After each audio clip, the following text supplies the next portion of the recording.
আমাদের মহাসচিব সাহেব বলেছেন, আমরা এখন যে আন্দোলন করছি এটা সরকার পতনের আন্দোলন নয়, এটা হলো গণভোটের রায় কার্যকর করার আন্দোলন।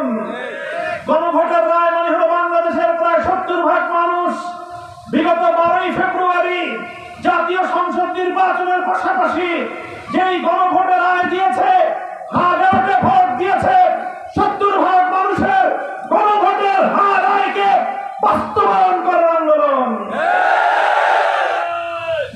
প্রিয় এলাকাবাসী, প্রশ্ন করেছিলাম ফ্যাসিবাদ বন্ধ হয় কিভাবে আর ফ্যাসিবাদ তৈরি হয় কিভাবে।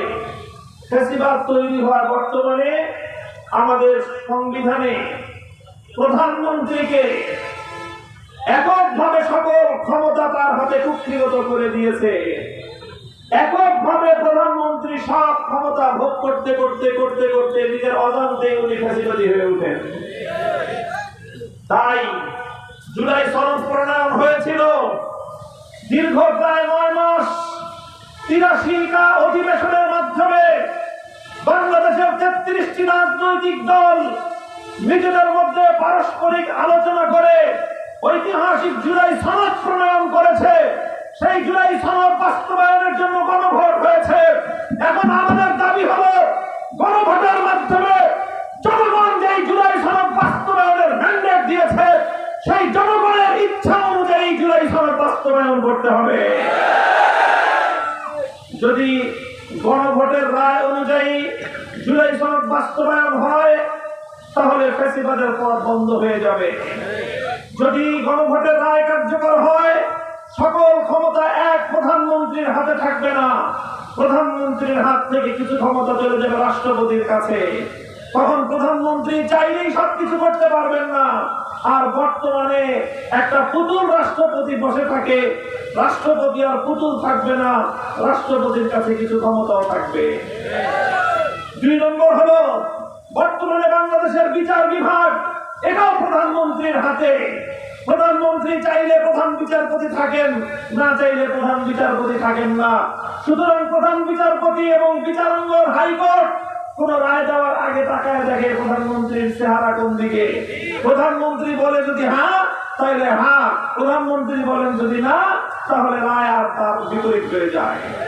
এই জন্য আমরা চাই, জুলাই সনদে বলা হয়েছে বিচার বিভাগ প্রধানমন্ত্রীর হাতে কুক্ষিগত থাকবে না, বিচার বিভাগকে স্বাধীনতা প্রদানের মধ্য দিয়ে বাংলাদেশকে ফ্যাসিবাদ মুক্ত করা হবে।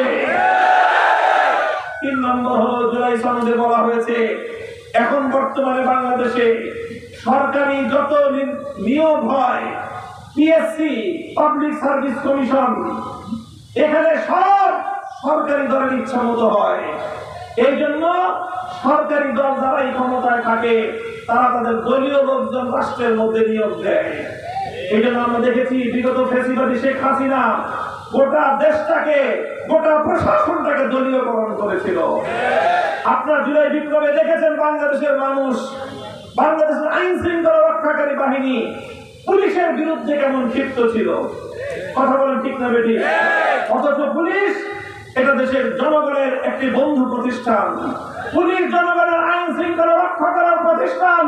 কিন্তু বিগত আমলে শেখ হাসিনা পুলিশকে জনগণের বন্ধু রাখে নাই। আওয়ামী লীগ, যুবলীগ, ছাত্রলীগ, হেলমেট লীগের পরে একটা নতুন একটা বাহিনী তৈরি করেছিল, সেটার নাম হলো পুলিশ লীগ। আমরা চাই না নতুন করে বাংলাদেশে জাতীয়তাবাদী দল, যুব দল, ছাত্র দলের পরে কোনো পুলিশ দল হোক। পুলিশ রাষ্ট্রের বাহিনী রাষ্ট্রের থাকবে, প্রশাসন রাষ্ট্রের, প্রশাসন রাষ্ট্রের থাকবে। দলের আনুগত্য এবং দলবন্ধ অনুকরণ করবে না। এটা করতে হলে ওই নির্দলীয় একটি নিরপেক্ষ সার্ভিস কমিশন গঠন করে সরকারি সকল চাকরি নিয়োগ নিরপেক্ষভাবে হতে হবে। এইভাবে যদি রাষ্ট্রপতির হাতে কিছু ক্ষমতা যায়, প্রধান বিচারপতির হাতে কিছু ক্ষমতা যায়, নিয়োগের সম্পূর্ণ নিয়ন্ত্রণ সরকারি দল এবং প্রধানমন্ত্রীর হাত থেকে গিয়ে একটা নিরপেক্ষ কমিশনের হাতে যায়, তাহলে বাংলাদেশে আর ফ্যাসিবাদ মাথাচাড়া দিয়ে উঠতে পারবে না ইনশাআল্লাহ। আমরা চাই জাতীয় সংসদে একটি নিম্ন কক্ষের পাশাপাশি উচ্চ কক্ষ গঠিত হবে। সেই উচ্চ কক্ষে 100 সদস্য থাকবে। সেই 100 সদস্য নির্বাচনের জনগণের যে ভোট হয়েছে সেই ভোটের অনুপাতে উচ্চকক্ষে 100 সদস্য নিয়ে সেই উচ্চকক্ষ গঠিত হবে। এইভাবে যদি একটা ভারসাম্য প্রতিষ্ঠা হয়, তাহলে প্রধানমন্ত্রী আর সরকারি দল চাইলেই সমস্ত ক্ষমতা নিজের হাতে কুক্ষিগত করতে পারবে না, আর সেই ক্ষেত্রে বাংলাদেশেও আর নতুন করে কোনো ফ্যাসিবাদ জন্ম নেবে না। কিন্তু চোরে না শুনে ধর্মের কথা। যারা ভোট চুরি করতে চায়, যারা আবার চায় আবার সেই আগের মতো তত্ত্বাবধায়ক সরকারকে নিজেদের হাতে পুতুল বানিয়ে নতুন করে আবার ক্ষমতার বাস্তবকে দখল করে বারবার জালিয়াতি নির্বাচন দিবে, যারা ক্ষমতায় থাকবে তারাই আবার তাদের মতো করে নির্বাচন দিয়ে নতুন করে আবার ক্ষমতায় আসবে।